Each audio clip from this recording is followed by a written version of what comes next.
semuanya, nama saya Alex Purnomo, saya pendeta dari Doodside Anglican Church di Sydney, Australia. Yudas Iskariot, kita semua sudah kenal. Ia adalah salah satu dari 12 rasul, yaitu murid terdekat Yesus yang mengkhianati Yesus, dan Yudas tidak pernah bertobat. Seorang pengikut Yesus yang pernah dengar semua khotbah Yesus. Ia adalah di dalam perahu ketika Yesus meredakan angin ribut. Ia ikut melayani membagikan roti dan ikan ketika Yesus memberi makan 5.000 orang. Ia menyebarkan kabar baik Yesus dari rumah ke rumah dengan murid-murid yang lain. Yesus pernah memberikan pada Yudas kuasa untuk menyembuhkan dan mengusir setan. Ia ikut memanggil orang untuk bertobat. Yudas berhubungan akrab dengan Yesus selama 3 tahun. Tapi meskipun Yudas punya teladan dan lingkungan pergaulan yang begitu baik, pada akhirnya ia tetap mengkhianati dan meninggalkan Tuhan Yesus. Seorang pernah berkata, dari semua manusia tidak ada orang lain yang pernah begitu dekat lewat pintu surga dalam perjalanannya ke neraka selain Yudas Iskariot. Yudas sudah begitu dekat dengan surga tapi tidak jadi masuk. Kisah Yudas adalah suatu peringatan bagi kita. Ia bukanlah satu-satunya orang yang pernah meninggalkan Yesus. Ada banyak orang lain di Alkitab. Sekarang pun masih banyak orang yang meninggalkan Yesus. Bagaimana itu bisa terjadi dengan Yudas? Gimana kok dia bisa sampai meninggalkan Yesus? Di Injil Lukas pasal 22, kita diberitahu mengenai sesuatu yang terjadi dengan Yudas yang bisa membantu kita menjawab pertanyaan itu. Penulis Injil, yaitu Lukas, menceritakan apa yang terjadi tidak lama sebelum perjamuan terakhir Yesus dengan murid-muridnya. Di ayat pertama, hari raya roti tidak beragi yang disebut Paskah sudah dekat. Imam-imam kepala dan ahli-ahli Taurat mencari jalan bagaimana mereka dapat membunuh Yesus sebab mereka takut kepada orang banyak. Nah, orang-orang yang disebut di ayat kedua, imam-imam kepala dan ahli-ahli Taurat, mereka adalah petinggi agama Yahudi pada saat itu.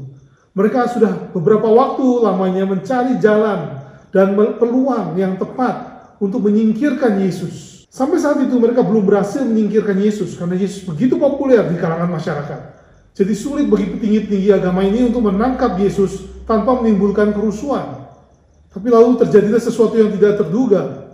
Di ayat ketiga kita baca kalimat yang menarik perhatian kita.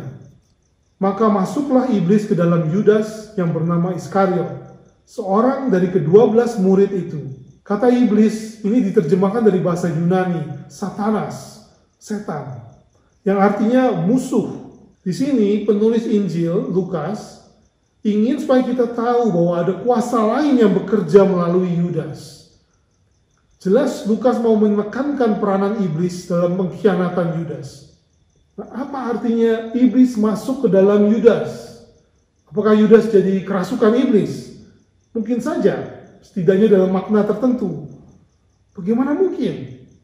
Kita perlu ingat bahwa ini kejadiannya sebelum hari Pentakosta, sebelum Roh Kudus diturunkan pada semua murid Yesus untuk tinggal dalam mereka selama-lamanya. Dalam kejadian di Lukas 22 ini, Roh Kudus belum berdiam dalam murid-murid Yesus. Tapi biasanya orang yang kesurupan itu beda. Kita bisa baca beberapa catatan di kitab-kitab Injil, contoh orang-orang yang kesurupan setan. Biasanya tingkah laku mereka sangat berbeda dengan orang biasa, sangat menakutkan. Nah, Yudas tidaklah seperti itu. Tingkah lakunya kelihatannya biasa-biasa saja. Di kalimat berikutnya kita baca ayat keempat. Lalu pergilah Yudas kepada imam-imam kepala dan kepala-kepala pengawal bait Allah dan berunding dengan mereka. Bagaimana ia dapat menyerahkan Yesus kepada mereka. Setelah iblis masuk ke dalam Yudas, Yudas tidak lalu bertingkah laku atau mengeluarkan suara-suara yang menakutkan. Kalau enggak, orang pasti sudah pada takut, nggak mau dekat-dekat dengan Yudas. Tapi C.S. Lewis pernah berkata, ada 2 kesalahan yang orang sering lakukan mengenai iblis. Mereka sering menganggap remeh iblis atau mereka menggebor-geborkan iblis. Jadi ketika kita teliti bacaan ini, kita dapat melakukan kesalahan menganggap remeh iblis. Mungkin kita tertipu dan berpikir, iblis hanya bekerja kalau kita lihat tingkah laku dan suaranya berubah jadi menakutkan. Tapi pengaruh iblis itu jauh lebih halus dari yang kita sering pikirkan. Kerja iblis itu sering tidak kelihatan. Menurut catatan Lukas, pengaruh iblis mungkin tidak bisa dilihat dengan mata biasa, tapi akibatnya tetap menghancurkan. Dalam kasus ini, iblis berperan dalam keputusan Yudas untuk mengkhianati Yesus. Iblis berusaha merusak rencana Tuhan dalam Yesus dengan menggunakan salah satu murid terdekatnya. Jadi mungkin kelihatannya Yudas tidak kerasukan iblis, tapi iblis mempengaruhi dia untuk melakukan apa yang Yudas ingin lakukan. Dan sayangnya kita tahu bahwa iblis tidak berhenti bekerja sesudah Yudas. Iblis terus melawan Kristus, dan dari sejak dulu sampai sekarang iblis melawan gereja Kristus, dan ia akan terus melawan sampai Kristus kembali. Saya percaya iblis berperan dalam menimbulkan begitu banyak perpecahan gereja sepanjang sejarah. Kita harus tahu musuh kita akan mencoba segala cara untuk merusak rencana Tuhan melalui gereja Kristus. Sekarang pun iblis masih bekerja di antara murid-murid Yesus. Setiap kali seorang pemimpin Kristen kandas imannya, setiap kali seorang pemimpin Kristen bekerja sama dengan musuh gereja untuk menjatuhkan atau merusak reputasi gereja, bisa dijamin bahwa iblis ada di belakang semua itu. Kita tidak boleh menganggap remeh iblis. Dan penulis Injil Lukas tidak melakukan kesalahan itu pula. Tapi ketika kita teliti bacaan ini, kita dapat melakukan kesalahan yang satunya, yaitu menggebor-geborkan iblis. Misalnya kita mungkin berpikir, kasihan Yudas, dia nggak bakal bisa menang lah. Iblis masuk ke dalam dia, apa yang bisa dilakukan? Nah itu salah juga, karena itu menggebor-geborkan iblis. Lukas tidak melakukan kesalahan itu. Dia tidak menggunakan iblis sebagai alasan untuk menyatakan bahwa Yudas itu tidak bersalah. Menurut Lukas, Yudas yang ambil inisiatif mendekati musuh-musuh Yesus. Ayat kelima kita baca, mereka sangat gembira dan bermufakat untuk memberikan sejumlah uang kepada Yudas. Ia menyetujuinya, dan mulai dari waktu itu, ia mencari kesempatan yang baik untuk menyerahkan Yesus kepada mereka tanpa setahu orang banyak. Nah ini bukan main-main. Yudas bersekutu dengan petinggi-petinggi agama Yahudi untuk menyingkirkan Yesus. Yudas sukarela menawarkan jasanya untuk menolong musuh-musuh Yesus. Kalau kita baca lebih lanjut di pasal yang sama, ketika perjamuan terakhir di ayat ke-22, Yesus jelas berkata bahwa Yudas bersalah dan akan dihukum. Ayat ke-22, sebab anak manusia memang akan pergi seperti yang telah ditetapkan. Akan tetapi celakalah orang yang olehnya ia diserahkan. Ya, kisah Yudas ini menawarkan suatu pelajaran yang penting bagi gereja-gereja. Aktif terlibat gereja itu memang baik, tapi itu bukan jaminan kondisi rohani orang itu. Kita diingatkan di sini bahwa tidak semua orang yang kelihatannya dekat dengan Yesus itu benar-benar kenal Yesus. Lalu mengapa Yudas setuju untuk mengkhianati Yesus? Kita tidak tahu pasti. Tapi jelas ada hubungannya dengan uang. Kita diberitahu di ayat kelima bahwa mereka memberi uang pada Yudas. Jika saudara membaca kitab-kitab Injil lainnya, Matius atau Yohanes, ada tanda-tanda bahwa Yudas itu seorang pencuri dan dia tidak jujur. Jadi rupanya Yudas itu memang bermuka dua. Dia rupanya lebih mementingkan uang daripada Yesus. Jadi iblis tidaklah masuk ke dalam Yudas yang tadinya orang baik-baik, lalu merubahnya menjadi Yudas yang jahat. Tidak, Yudas memang sudah dipimpin oleh iblis dari dulunya. Hanya saja sekarang sudah tiba saatnya bagi iblis untuk bertindak. Tapi ada faktor-faktor lain yang mungkin juga mempengaruhi Yudas untuk mengkhianati Yesus. Jika saudara baca beberapa pasal terakhir sebelumnya di Injil Lukas, berkali-kali Yesus sudah menjelaskan bahwa ia bukanlah sosok Kristus atau juru selamat yang ditunggu-tunggu orang. Ia begitu berkuasa untuk melakukan mukjizat-mukjizat yang begitu menakjubkan. Tapi ia tidak berencana untuk menggulingkan kekaisaran Romawi atau membebaskan Israel dari tentara Romawi. Sebaliknya, Yesus berkali-kali berkata pada muridnya bahwa ia harus menanggung banyak penderitaan dan ditolak oleh petinggi-petinggi agama Yahudi, lalu dibunuh. Nah, memang Yesus juga berkata bahwa ia akan dibangkitkan pada hari ketiga. Tapi pada waktu itu murid-murid Yesus tidak mengerti apa yang Yesus katakan. Mungkinkah Yudas merasa dikecewakan oleh Yesus? Mungkin saja. Mungkin Yesus tidak memenuhi harapan Yudas. Nah, selama Yesus memenuhi harapan Yudas atau memberikan apa yang Yudas cari, Yudas mengikuti Yesus dengan senang hati. Tapi begitu harga yang harus dibayar untuk mengikuti Yesus menjadi makin tinggi, Yudas siap untuk membelot. Ada juga teori-teori dan spekulasi-spekulasi lainnya mengenai alasan Yudas mengkhianati Yesus. Nah, kita tidak ada waktu untuk membahasnya di sini. Tapi kisah Yudas ini adalah sebuah peringatan bagi kita. Kita masing-masing sebetulnya bisa melakukan apa yang dilakukan Yudas juga. Kita semua bisa tergoda atau tergiur oleh uang dan kekayaan, atau begitu ingin diterima orang lain, atau ingin berkuasa. Kita semua bisa merasa kecewa karena Tuhan tidak memenuhi harapan atau doa kita. Kita pun sebenarnya bisa saja mengkhianati Yesus seperti Yudas. Memang rasanya gampang melihat Yudas sebagai orang jahat atau korban iblis. Tapi semakin saya merenungkan karakter Yudas yang digambarkan di kitab-kitab Injil, saya semakin sadar bahwa sebetulnya Yudas itu tidak banyak bedanya dengan saudara dan saya. Memang kita tidak pernah punya pengalaman-pengalaman dan melihat hal-hal yang Yudas lihat dan alami bersama Yesus. Bayangkan saja, mana ada teladan yang lebih baik daripada Yesus. Hidup Yesus itu begitu sempurna. Mana ada lingkungan pergaulan yang lebih baik untuk pertumbuhan iman daripada lingkungan Yudas bersama Yesus. Tapi dalam banyak hal, Yudas itu sebetulnya seperti saudara dan saya juga. Kisah Yudas menawarkan suatu pelajaran yang penting bagi semua orang Kristen. Yang sedih hatinya karena ada orang penting dalam hidupnya yang meninggalkan Yesus atau tidak mau percaya pada Yesus. Mungkin mereka bertanya-tanya, kita ini salah apa? Apalagi yang sebetulnya harus kita lakukan? Apakah kita salah ajarnya? Apakah kita gagal sebagai teladan? Apakah kita seharusnya menempatkan orang itu dalam lingkungan pergaulan yang beda? Tapi kisah Yudas mengajarkan kita bahwa teladan yang terbaik pun, bukti-bukti yang terkuat pun, ajaran yang terhebat pun, lingkungan pergaulan yang tersehat pun, usaha manusia yang terbaik pun tidak dapat mengubah hati manusia. Yudas bukanlah seorang monster. Murid-murid Yesus lainnya juga tidak memandang Yudas sebagai seorang monster. Jika saudara baca selanjutnya di pasal ini, Lukas 22, bahkan selama perjamuan terakhir di ayat 21, ketika Yesus berkata, tangan orang yang menyerahkan aku ada bersama dengan aku di meja ini. Ketika itu, tidak ada murid Yesus yang berkata, apakah Yudas orangnya? Tidak. Melainkan kita baca di ayat 23, lalu mulailah mereka mempersoalkan siapa di antara mereka yang akan berbuat demikian. Jadi murid-murid Yesus lainnya pun merasa tiap-tiap dari mereka bisa saja menjadi sang pengkhianat. Jadi apa yang dapat kita pelajari dari kisah Yudas ini? Pertama, marilah kita tidak terlena atau lengah. Dalam banyak hal, Yudas itu sebetulnya seperti saudara dan saya juga.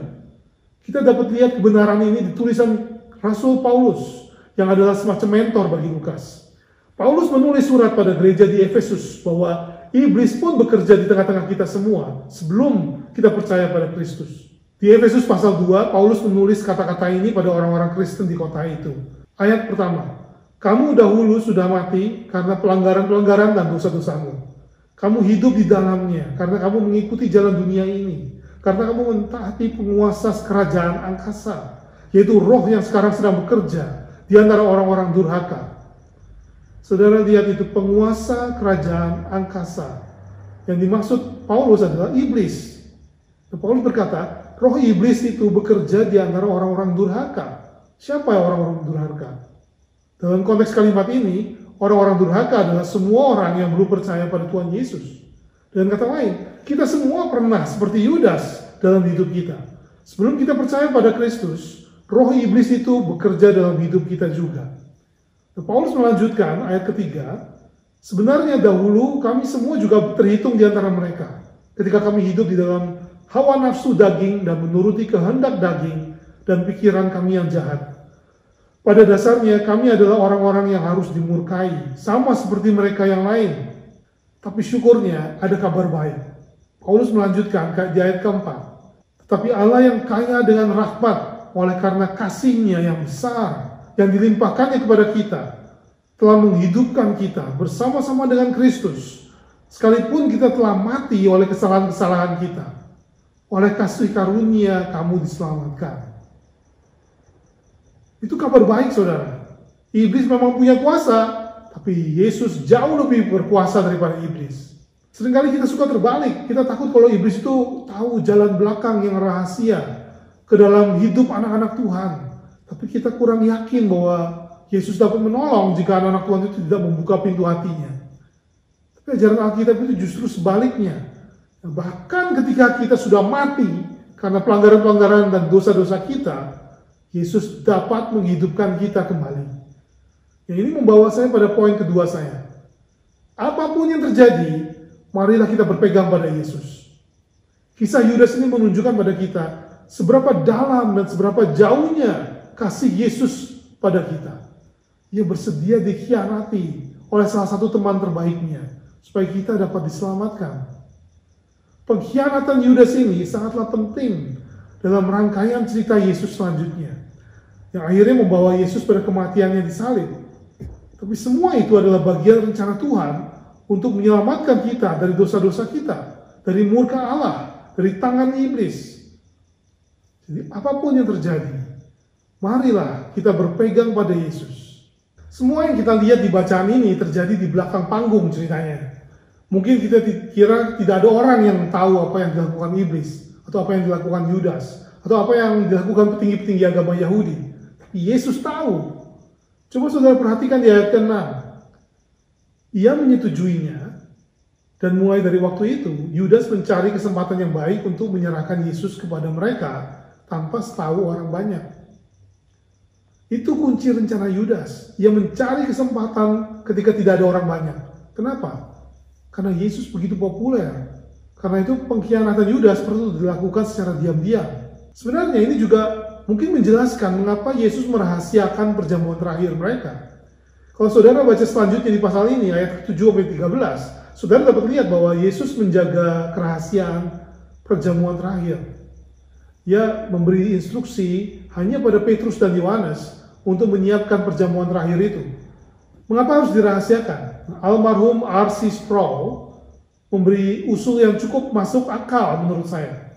Perjamuan terakhir perlu dirahasiakan karena Yesus tahu akan rencana Yudas dan kesepakatannya dengan petinggi-petinggi agama Yahudi. Yesus tahu Yudas mencari kesempatan ketika tidak ada orang banyak. Di ayat pertama pasal ini kita sudah diberitahu bahwa hari raya Paskah sudah dekat. Nah, waktu itu jalan-jalan kota Yerusalem kosong karena tiap keluarga merayakan perjamuan Paskah dalam rumah masing-masing. Ini kesempatan yang baik bagi Yudas untuk menangkap Yesus. Tapi Yesus ingin merayakan perjamuan Paskah dengan murid-muridnya sebagai perjamuan terakhir mereka sebelum ia disalib. Yesus gak mau perjamuan terakhirnya dikacaukan oleh Yudas.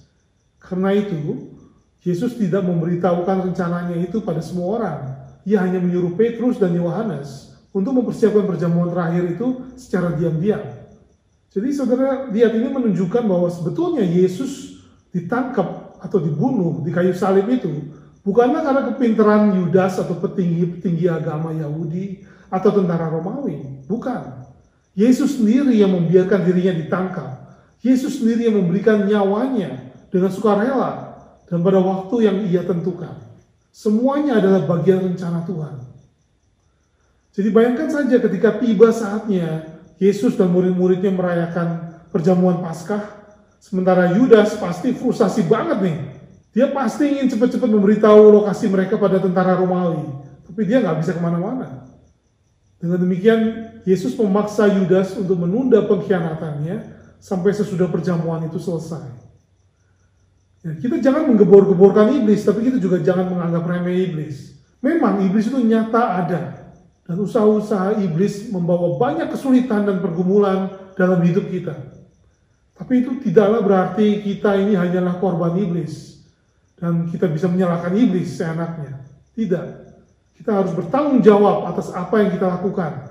Marilah kita berdoa supaya kita tidak terlena ataupun lengah. Dan supaya apapun yang terjadi, kita terus berpegang pada Yesus.